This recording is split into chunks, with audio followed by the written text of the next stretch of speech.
नमस्कार। कॉन्ट्रैक्ट के अपने लेक्चर सीरीज में आज पार्ट 1 के अंतिम लेक्चर पे आके खड़ा हूं और यहां इस लेक्चर का टॉपिक ही होगा contracts which need not be perform. ऐसे कॉन्ट्रैक्ट जिन्हें परफॉर्म करने की जरूरत नहीं है। और यहां इस लेक्चर में देखेंगे सेक्शन नंबर 62 से 67 को। आज के इस लेक्चर में सबसे पहले डिस्कस करेंगे सेक्शन 62 में 3 तरीके बताए गए हैं जब पार्टी डिस्चार्ज हो जाएगी अपनी लायबिलिटी से। और ये तरीके हैं नोवेशन, रिसीशन और अल्टरेशन के। आखिर नोवेशन कहते किसे हैं और नोवेशन और अल्टरेशन में क्या अंतर है, इसकी चर्चा करेंगे। तो नोवेशन, रिसीशन और अल्टरेशन के बाद बात आएगी रिमिशन की। रिमिशन का मतलब होता है किसी से आपको 10,000 रुपए चाहिए। अब आपने देख लिया कि कंगाल आदमी है, कहां से देगा, 1,000 रुपए ही उसने दे दिए और आपने कहा कि भाई साहब बहुत बहुत धन्यवाद कि आपने 1,000 दे दिए, बाकी देने की जरूरत नहीं है। मतलब अगर ठेठ भाषा में कहें, भागते भूत की लंगोटी काफी, वो जो सूत्र है हमारे यहाँ का वो सेक्शन 63 के लिए ही लगा हुआ है। इसे कहते हैं रिमिशन ऑफ परफॉर्मेंस। और यहां पर इंग्लिश लॉ में 2 वर्ड का इस्तेमाल किया जाता है। एक होता है एकॉर्ड और दूसरे को कहते हैं सेटिस्फैक्शन। तो यहां ये भी देखेंगे कि accord and satisfaction English law में होता क्या है। फिर आएंगे सेक्शन 64 और 65 पर, जो कि एक प्रिंसिपल को गवर्न करेंगे, he who seeks equity must do equity. जो न्याय मांगेगा उसे न्याय करना भी होगा। इसके बाद आएंगे सेक्शन नंबर 66, जो कि कम्युनिकेशन की बात करेगा। जब आप रिसीशन कर रहे हैं कॉन्ट्रैक्ट का, वॉइडेबल कॉन्ट्रैक्ट का रिसीशन कर रहे हैं, तो आप कम्युनिकेट कैसे करेंगे। और सेक्शन 67 इफेक्ट दिखाएगा निग्लेक्ट या रिफ्यूजल प्रोमिसी के द्वारा। सामान्यतः हम जानते हैं कि प्रोमिसी के पास राइट होता है और प्रोमिसर के पास ड्यूटी, अपनी ड्यूटी परफॉर्म करने के लिए। लेकिन अगर प्रोमिसी के साइड से ही कुछ बातों को किया जाना है जिसको वो निग्लेक्ट कर रहे हैं या रिफ्यूज कर रहे हैं, तो प्रोमिसर के ऊपर इसका क्या इफेक्ट पड़ेगा, इसको डिस्कस करता है सेक्शन नंबर 67। शुरू करते हैं आज का ये lecture, contracts which need not be perform. अगर आप इंडियन कॉन्ट्रैक्ट एक्ट पे देखिए तो सबसे पहले सेक्शन नंबर 62 का बेयर समझिए। बेयर का हेड नोट है effect of novation, rescission and alteration of contract. साफ साफ हेड नोट ही बताता है कि 3 तरीके हैं नोवेशन का और रिसीशन के और अल्टरेशन के नाम से। क्या कहता है बेयर? If the parties to a contract agree to substitute a new contract for it, जब पार्टीज म्यूचुअल कंसेंट से तैयार हो जाते हैं पुराने कॉन्ट्रैक्ट की जगह, पुराने एग्रीमेंट की जगह एक नए कॉन्ट्रैक्ट को करने के लिए, सब्स्टिट्यूट करने के लिए, और टू रिस्काइंड इट, उसे समाप्त करने के लिए, और अल्टर इट, उसको चेंज करने के लिए, लेटर इट जिसे कहते हैं, the original contract need not be perform. Original contract को पूरा करने की जरूरत नहीं है। तो अगर आप सेक्शन 62 के बेयर को देखिए तो 3 तरीके हैं जब पार्टी अपनी लायबिलिटी से डिस्चार्ज कर जाएंगी। वो 3 तरीके कौन से हैं? सबसे पहले है नोवेशन, दूसरा है रिसीशन और तीसरा है अल्टरेशन। अब जरा एक एक करके समझते हैं कि नोवेशन किसे कहते हैं या सब्स्टिट्यूशन किसे कहते हैं। सब्स्टिट्यूशन और इसी को कहते हैं नोवेशन, कुछ नया। क्या कहते हैं इसे, क्या मतलब है इसका? देखिए, अब इसे एग्जांपल के जरिए समझिए तो ज्यादा बेहतर है। ए और बी के बीच में एक एग्रीमेंट है जहां पर ए जो है वो अपने आप को 10,000 रुपीज पे करने के लिए बी को लायबल है। उसने लायबिलिटी ले ली है, वादा किया है कि वो 10,000 रुपए बी को पे करेगा। अब यहां पर राइट किसके पास है? राइट आ गया बी के पास, ड्यूटी आ गई ए के पास। अब दोनों पार्टीज की कंसेंट से अगर ए और बी अब ये एग्रीमेंट कर ले, ए और बी ये एग्रीमेंट कर ले कि despite 10,000 rupees,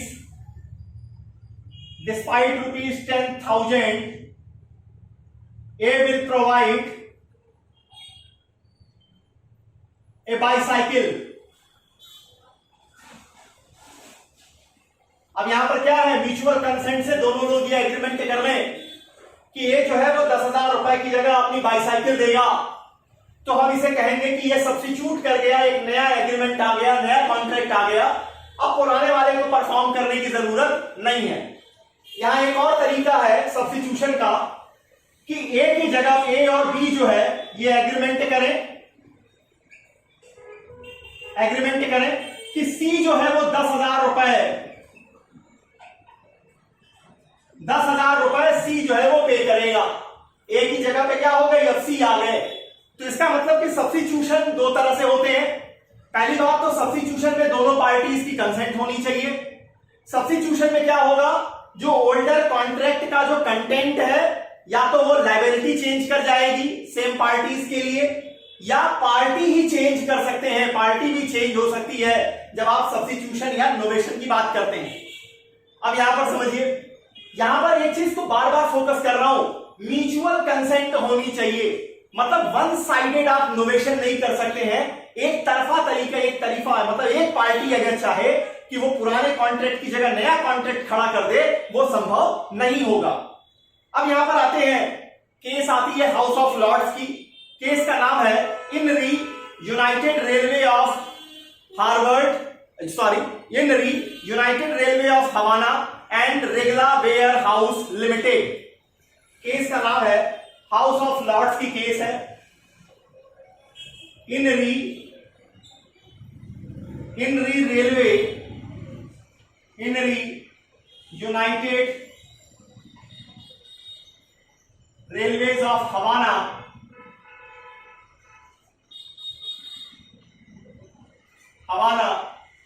and Regla warehouses limited.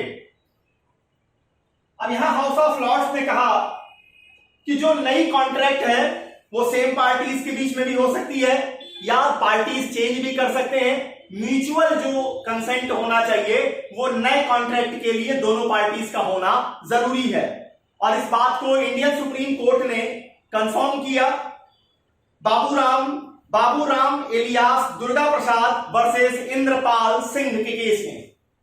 अब सुप्रीम कोर्ट की केस कौन सी है, इस टॉपिक पर सुप्रीम कोर्ट की केस है बाबूराम इलियास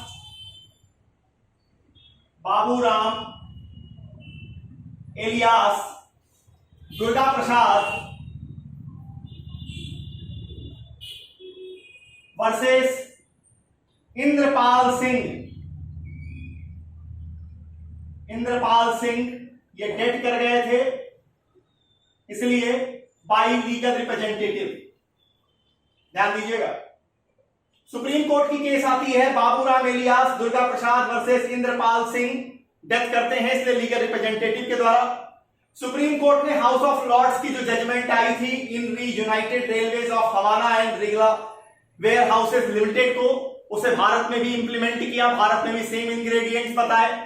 और यहां पर सुप्रीम कोर्ट ने कहा कि हो सकता है जब आप सब्स्टिट्यूशन की बात करते हैं तो या तो केवल टर्म्स में चेंज हो, 10,000 रुपए देने की लायबिलिटी थी, अब उसकी जगह कह दिया कि आप साइकिल दे दीजिए, तो यहां टर्म्स में केवल चेंज हुआ, या तो पार्टीज भी चेंज हो सकती हैं। नोवेशन का मतलब है पार्टी भी चेंज कर सकती है या टर्म भी चेंज हो सकता है, केवल टर्म ही चेंज हो, तभी यह माना जाएगा कि पुराने वाले कॉन्ट्रैक्ट को पूरा करने की जरूरत नहीं है।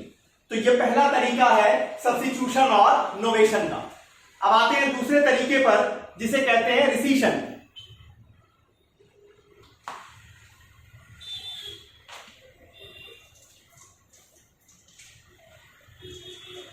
अब सेकंड तरीके में भी, जहां जो आप सेक्शन 62 में देखेंगे, तीनों ही जो तरीके आपके सामने आएंगे वहां पर म्यूचुअल कंसेंट का होना बहुत जरूरी है, एक पार्टी से कुछ भी नहीं किया जा सकेगा। तो सेकंड तरीका है रिसीशन का।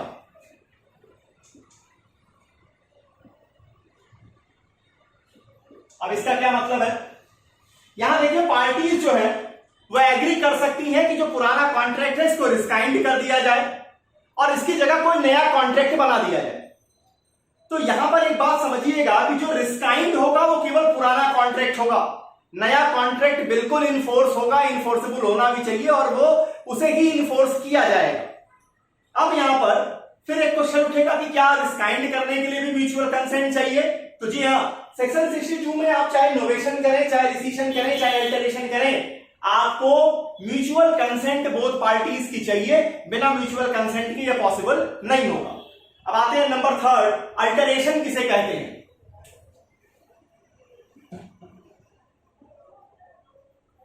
अल्टरेशन किसे कहते हैं? अल्टरेशन का मतलब है कि यहां टर्म्स ऑफ कॉन्ट्रैक्ट चेंज होंगे लेकिन पार्टीज सेम रहेंगी। अब आप खुद से अंतर देखिए। नोवेशन में मैंने आपको बताया कि टर्म्स ऑफ कॉन्ट्रैक्ट भी चेंज हो सकते हैं, पार्टीज भी चेंज हो सकते हैं, जबकि अल्टरेशन में मैं कह रहा हूं कि नहीं, यहां पर केवल क्या चेंज होंगे? टर्म्स ऑफ कॉन्ट्रैक्ट चेंज होंगे, पार्टीज चेंज नहीं होंगे, पार्टीज सेम रहेंगे। मतलब नोवेशन एक वाइडर कॉन्सेप्ट है in comparison to alteration. Novation में आप पार्टीज को भी चेंज कर सकते हैं, टर्म्स को भी चेंज कर सकते हैं, लेकिन जब आप अल्टरेशन की बात करते हैं तो सिर्फ और सिर्फ टर्म्स चेंज होगा, पार्टीज चेंज नहीं होंगी। इतनी बातें हैं सेक्शन नंबर 62 पर। अब आते हैं सेक्शन नंबर 63 में जो कॉन्सेप्ट दिया है, रिमिशन किसे कहते हैं? सेक्शन 63 का यह जो मेन हेडिंग है वो है रिमिशन। रिमिशन ऑफ पार्टी का क्या मतलब है? रिमिशन ऑफ परफॉर्मेंस का क्या मतलब? अब मान लीजिए कि ए को टोटल 10,000 रुपए लेने हैं बी से, बी बाउंड है 10,000 रुपए ए को देने के लिए। अब कुछ भी ऐसा होता है कि ए कहता है कि आप केवल मुझे 2,000 रुपए का पेमेंट कर दो, मैं समझ जाऊंगा कि आपने मुझे 10,000 रुपए दे दिए। तो जिसको कहते हैं कि भागते भूत की लंगोटी काफी, जहां कुछ भी नहीं मिल रहा है वहां जो मिल जाए वही लेकर के मामला रफा दफा कर दो, तो इसे कहते हैं रिमिशन। और ये आता है सेक्शन नंबर 63 में। अब यहां का बिगर क्या कहता है? Every promise may dispense with, dispense किया जा सकता है, और remit wholly or partly the performance of the promise made to him or may extend the time for such performance or may accept instead of it any satisfaction which he think fit. अब यहां पर 3-4 तरीके बताए कि जो promisee है वो क्या कर सकता है, या तो डिस्पेंस कर देगा, या पार्शली या होली उसको बिल्कुल रिमिट कर देगा, खत्म कर देगा, या कह लीजिए कि टाइम जो एक्सटेंड कर सकेगा कि आपको 2 साल में वापस करना है, आप 4 साल में वापस कीजिए, या आपकी परफॉर्मेंस के बदले किसी और चीज से जिससे वो सेटिस्फाई हो रहा हो उसको वो सेटिस्फैक्शन के लेवल पे मान लेगा कि आपने परफॉर्म कर दिया। तो इस कॉन्सेप्ट को हम कहते हैं रिमिशन।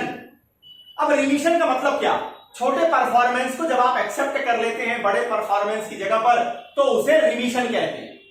अब इंग्लिश लॉ में जब आप आते हैं तो इंग्लिश लॉ में वर्ड इस्तेमाल किया जाता है एकॉर्ड एंड सेटिस्फैक्शन का। अब देखिए एकॉर्ड एंड सेटिस्फैक्शन क्या होता है? Accord and satisfaction English law के कॉन्सेप्ट है। अब इंग्लिश लॉ के इस कॉन्सेप्ट को डिस्कस किया था जस्टिस स्कर्टन ने, और यहां पर केस का नाम है British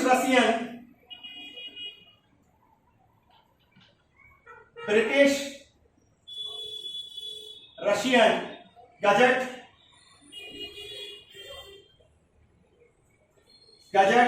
and trade outlook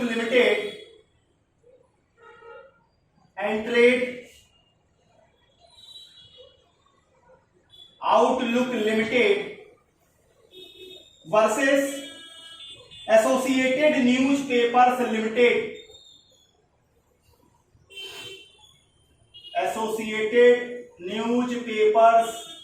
limited, lord justice Scrutton बैठेंगे, और लॉर्ड जस्टिस स्कर्टन ने क्या कहा? कहते हैं कि when agreement or contract has breached, जहां पर एग्रीमेंट या कॉन्ट्रैक्ट भंग हो चुका हो, तो जिस व्यक्ति की गलती से यह भंग हुआ है वो क्या करता है? दूसरी पार्टी से, दूसरी जो पार्टी होती है उसको एक दूसरा एग्रीमेंट दे करके एक नया कलीजिए कि एक नया एग्रीमेंट करता है, एक नया सेटिस्फैक्शन दे देता है, एक नया कंसिडरेशन दे देता है। तो इसे हम एकॉर्ड एंड सेटिस्फैक्शन कहते हैं। भंग की दशा में जो दूसरा करार किया जा रहा है, जो दूसरा कॉन्ट्रैक्ट हो रहा है, उसके होने को हम एकॉर्ड कहते हैं, और उस दूसरे कॉन्ट्रैक्ट में जो कंसिडरेशन दिया जा रहा है उसे हम सेटिस्फैक्शन कहते हैं। तो एकॉर्ड एंड सेटिस्फैक्शन कहने का मतलब क्या है?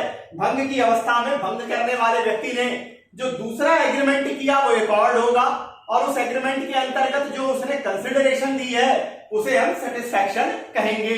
ये मानना है जस्टिस स्कर्टन का।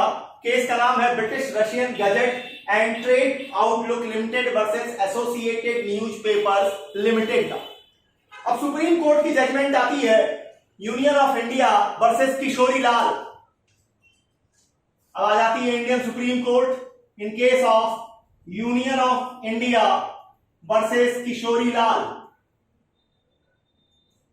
1959 की जजमेंट है, जिसने इस हाउस ऑफ लॉर्ड्स के जजमेंट को ज्यों का त्यों ले लिया गया, और यहां कहा गया इन view of full and final settlement of the claim there was an accord and satisfaction and there was no other dispute। मतलब क्या है? अगर एक संविदा भंग की जा चुकी है, जिस व्यक्ति की गलती से, जिस व्यक्ति के कारण ये संविदा भंग हुई है, अगर वो दूसरी पार्टी को सेटिस्फाई कर देता है, एक दूसरी संविदा वो कर लेता है, तो उसके अंदर जो नया कंसिडरेशन दिया जा रहा है उसे हम सेटिस्फैक्शन कहेंगे, और इस चीज को हम एकॉर्ड के रूप में रिकॉग्नाइज करते हैं। तो भारत में इसके लिए सुप्रीम कोर्ट की केस है Union of India versus Kishori लाल की। तो ये कॉन्सेप्ट है सेक्शन नंबर 63 में रिमिशन का। अब आ जाते हैं सेक्शन नंबर 64 और 65 के कॉन्सेप्ट पर, जिसका कि प्रिंसिपल होता है he who seeks equity must do equity. अब समझिए सेक्शन 64 और 65 किन सर्कमस्टांसेस को डील करता है। सेक्शन 64 जो है वो वॉइडेबल कॉन्ट्रैक्ट की बात करेगा, और सेक्शन 65 जो है वो वॉइड एग्रीमेंट्स की बात करेंगे, और साथ में ऐसे कॉन्ट्रैक्ट जो सुपरवेनिंग इम्पॉसिबिलिटी के कारण बाद में वॉइड हो जाते हैं। अब देखिए जो भी मान लीजिए वॉइडेबल कॉन्ट्रैक्ट को वॉइड कराना चाहते हैं, कौन से लोग होंगे? जिनकी कंसेंट या तो कोएर्शन से ली गई होगी, या अनडू इन्फ्लुएंस से ली गई होगी, या फ्रॉड से ली गई होगी, या मिसरिप्रेजेंटेशन से ली गई होगी। क्योंकि जब आप मिस्टेक की बात करेंगे तो वहां पर तो वो एग्रीमेंट क्या हो जाएगा? वॉइड हो जाएगा। उसके लिए आप सेक्शन 65 लगाएंगे। अब चाहे वॉइडेबल कॉन्ट्रैक्ट में आप जा रहे हो वॉइड कराने के लिए, या कोई एग्रीमेंट जो मिस्टेक के कारण वॉइड हो, इलीगैलिटी के कारण वॉइड हो, सेक्शन 24 से 30 के बैरियर्स के कारण वॉइड हो, या कोई कॉन्ट्रैक्ट है जो आगे चल के वॉइड हो जा रहा है। अब ऐसे में जो व्यक्ति जो पार्टी जो है उस कॉन्ट्रैक्ट से, उस एग्रीमेंट से पीछा छुड़ाना चाहती है, कोर्ट में जाकर उसे वॉइड डिक्लेयर करा रही है वॉइडेबल के केस में, अगर उसने दूसरी पार्टी से कोई फायदा लिया है तो उन्हें वो फायदा रीस्टोर करना पड़ेगा। मतलब क्या है? मतलब यह कि वो कोर्ट से जस्टिस मांगने जा रहे हैं, न्याय मांगने जा रहे हैं, तो न्याय उन्हें करना भी होगा। अगर कोई बेनिफिट, कोई प्रॉफिट उनके पास है तो वो उन्हें पहली पार्टी को रीस्टोर करना पड़ेगा। कॉन्सेप्ट है सेक्शन 64 का। बेयर कहता है when a person at whose option a contract is voidable, contract voidable है, rescinds it the other party thereto need not perform any promise. अब वो चले गए हैं कॉन्ट्रैक्ट को वाइड कराने के लिए, अब आपकी ओर से परफॉर्मेंस की जरूरत नहीं है। Promise therein contained in which he is promise, और the party rescinding a voidable contract shall if he had received any benefit thereunder from another party to such contract restore such benefit so far as may be to the person from whom it was received। तो voidable contract के case में जो जा रहे हैं, जो party जा रही है कोर्ट के सामने कि इसको वॉइड डिक्लेयर कराया जाए, अगर उन्होंने कोई फायदा ले रखा है तो वो उन्हें जहां से लिया है उसे रीस्टोर करना पड़ेगा। अब सेक्शन 65 पे आइए, ये वॉइड एग्रीमेंट्स की बात करेगा और कॉन्ट्रैक्ट्स की बात करेगा जो आगे चल के वॉइड हो जाते हैं। सेक्शन 65 का कहना है When an agreement is discovered to be void, अब कहां से डिस्कवर होगा? या तो मिस्टेक के कारण void हो जाए, सेक्शन 24 से, सेक्शन 25 से 30 के कारण void हो जाए। सेक्शन 24 में मान लीजिए कि अगर उसका ऑब्जेक्ट ही इलीगल है, सेपरेट नहीं कर सकते हैं आप लीगल वाले के साथ, तो वहां पर void होगा। और when a contract becomes void, contract कब वॉइड होगा, वो सेक्शन 36 में हो सकता है या कह लीजिए सेक्शन 56 में सुपरवेनिंग इम्पॉसिबिलिटी के केस में होगा। Any person who has received any advantage under such agreement or contract is bound to restore it और to make compensation for it to the person from whom he received it। जहां से आपने लिया है उस फायदे को, उस एडवांटेज को वापस कीजिए या उसके लिए कंपनसेशन देने के लिए आप बाउंड होंगे। तो सेक्शन 64 और 65 का जो कॉन्सेप्ट है वो कहता है कि जो जस्टिस मांगेगा उसे जस्टिस करना होगा। अब आइए सेक्शन 66 क्या कहता है। सेक्शन 66 कहता है कि जहां आप रिसीशन ऑफ कॉन्ट्रैक्ट कर रहे हैं, जहां आप रिसीशन कर रहे हैं, रिस्काइंड कर रहे हैं, तोड़ रहे हैं, समाप्त कर रहे हैं, इस बात की सूचना कैसे देंगे, कम्युनिकेशन कैसे करेंगे। तो लिखता है where the rescission of a voidable contract may be communicated or revoked in the same manner and subject to the same rules as applied to the communication or revocation of proposal. Same तरीके से आप सूचना देंगे जैसे आप proposal को revoke करते हैं। तो प्रपोजल को रिवोकेशन का जो तरीका, जो सूचना देने का तरीका है, उसी तरीके से आप उसके रिस्काइंड को भी, वॉइडेबल कॉन्ट्रैक्ट को रिस्काइंड करने की भी सूचना देंगे। अब आते हैं सेक्शन नंबर 67 पर, जो ये कहता है कि प्रॉमिजी जहां पर निग्लेक्ट करे या डिनाई कर दे तो उसका क्या इफेक्ट पड़ेगा प्रॉमिजर के ऊपर, इसको डिस्कस करता है सेक्शन 67। बेयर कहता है इफ एनी प्रॉमिजी निग्लेक्ट्स और refuses to afford the promiser reasonable facilities for the performance of his promise, the promiser is excused by such neglect or refusal as to any non-performance caused thereby।